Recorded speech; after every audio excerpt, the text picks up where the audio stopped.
अस्सलाम वालेकुम बच्चों। आज हमारा टॉपिक है रिलेटिव एटॉमिक मास। बच्चों ये एटॉमिक मास हम लोगों ने लास्ट लेक्चर के अंदर हमने एटॉमिक मास पढ़ा था, तो ये उससे रिलेटेड ही एक टर्म है रिलेटिव एटॉमिक मास। आप सब जानते हैं कि एटम जो है वो इतना स्मॉल है कि उसको हम लोग पकड़ नहीं सकते। उसको जब हम आम आँख से देख ही नहीं सकते तो उसको हम लोग पकड़ कैसे सकते हैं। तो उसका मास फाइंड आउट करना बहुत मुश्किल है।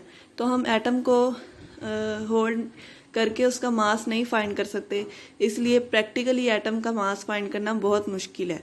कुछ इंस्ट्रूमेंट्स हैं जो हमें इस काबिल बनाते हैं, लेकिन जो आसान तरीका हमारे साइंटिस्ट ने डिस्कवर किया एटॉमिक मास फाइंड आउट करने का वो था रिलेटिव एटॉमिक मास।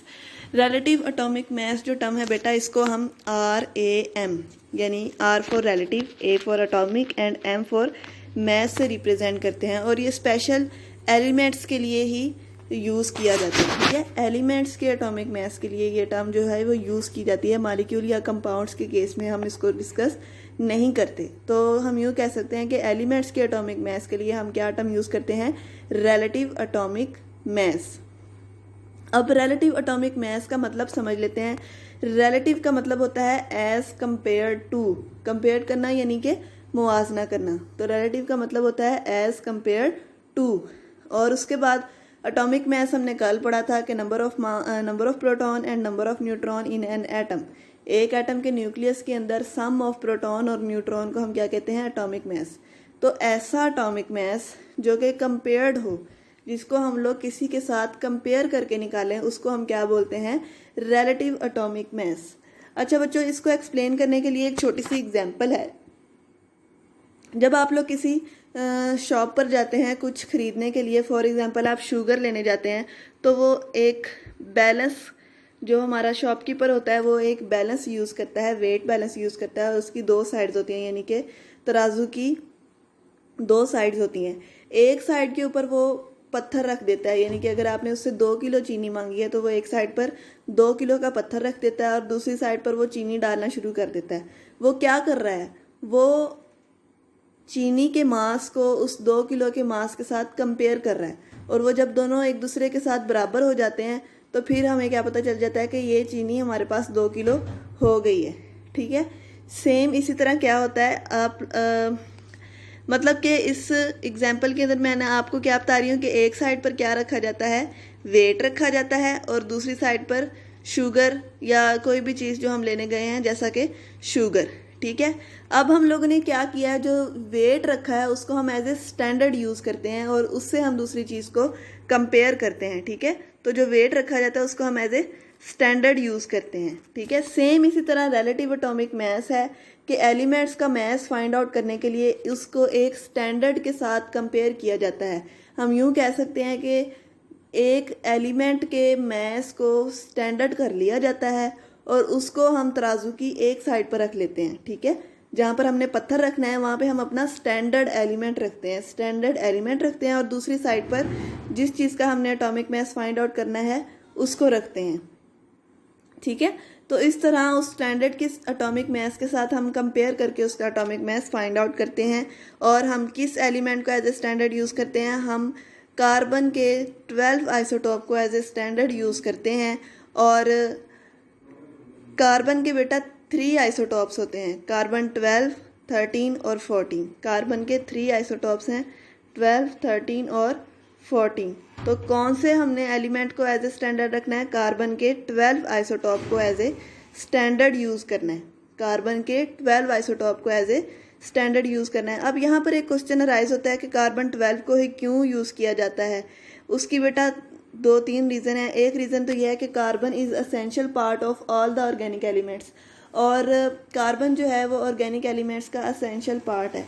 आप सब अच्छे से जानते हैं कि हमारे इर्द गिर्द बहुत सारे ऑर्गेनिक एलिमेंट्स हैं, प्लांट्स हैं, एनिमल्स हैं, उनके अंदर ज़्यादातर परसेंटेज ऑर्गेनिक एलिमेंट्स की पाई जाती है।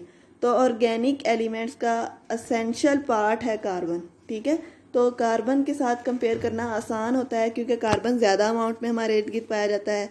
दूसरी बात यह है कि कार्बन का जो 12 आइसोटोप होता है वो स्टेबल होता है। स्टेबल का मतलब होता है कि वो यूँ कह सकते हैं कि वो अपनी ज़िंदगी के अंदर मुतमिन होता है, वो जल्दी से रिएक्ट नहीं करता, उसकी अपनी प्रॉपर्टीज़ जो सी होती हैं वो सेफ़ और सिक्योर होती हैं।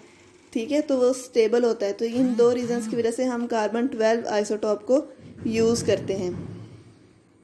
और कार्बन 12 आइसोटॉप का जो एटॉमिक मास है वो है 12 AMU।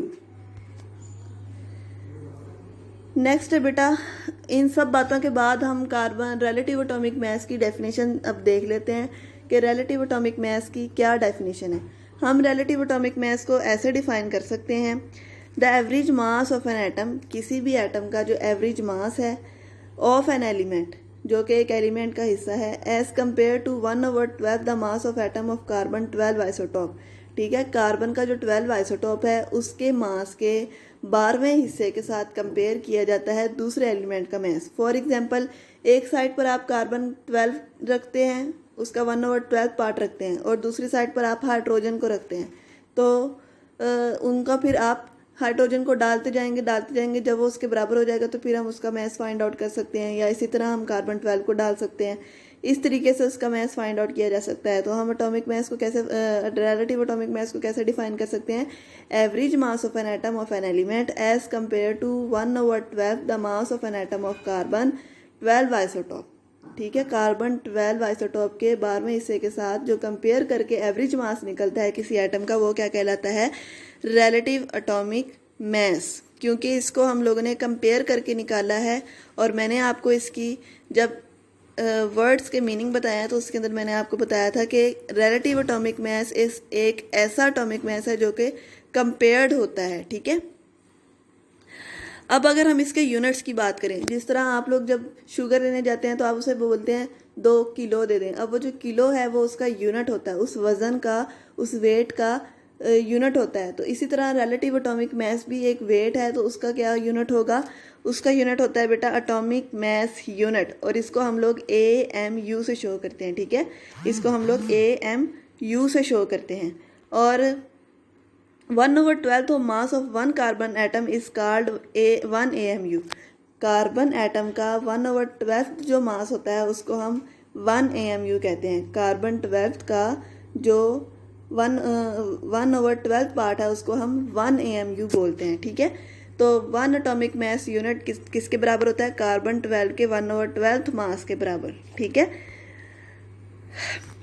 जब एटॉमिक मास यूनिट को ग्राम्स के अंदर रिप्रेजेंट किया जाता है तो 1 AMU बराबर होता है 1.661 इंटू 10 की पावर -24 ग्राम्स के बराबर होता है। ठीक है, इसी तरह इस रिलेटिव एटॉमिक मास को माइंड के अंदर रखते हुए जो है एटम के जो फंडामेंटल पार्टिकल्स हैं, इलेक्ट्रॉन, प्रोटॉन और न्यूट्रॉन, उनके एटॉमिक मासेस फाइंड आउट किए गए हैं, उनके relative atomic masses find out किए गए हैं। तो मास ऑफ प्रोटॉन होता है 1.003 AMU, और अगर हम इसको ग्राम्स के अंदर कन्वर्ट करते हैं, यानी कि 1.661 इंटू 10 की पावर -24 के साथ मल्टीप्लाई करते हैं, सॉरी -24 के साथ इसका करते हैं, तो फिर आता है 1.672 इंटू 10 की पावर -24।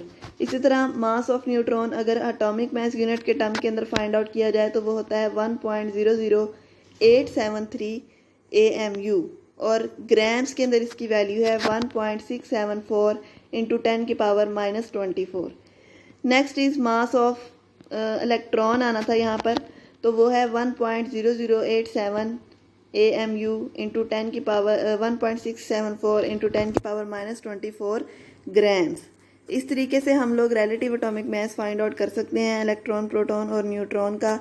ये आपकी बुक के अंदर एज सच लिखा हुआ है, आपने अपनी बुक से इसकी डेफिनेशन, 1 AMU की डेफिनेशन, रिलेटिव एटॉमिक मास की डेफिनेशन, 1 एटॉमिक मास यूनिट की डेफिनेशन अच्छे से याद करनी है, और इलेक्ट्रॉन, प्रोटॉन और न्यूट्रॉन का मास अच्छे से याद करना है।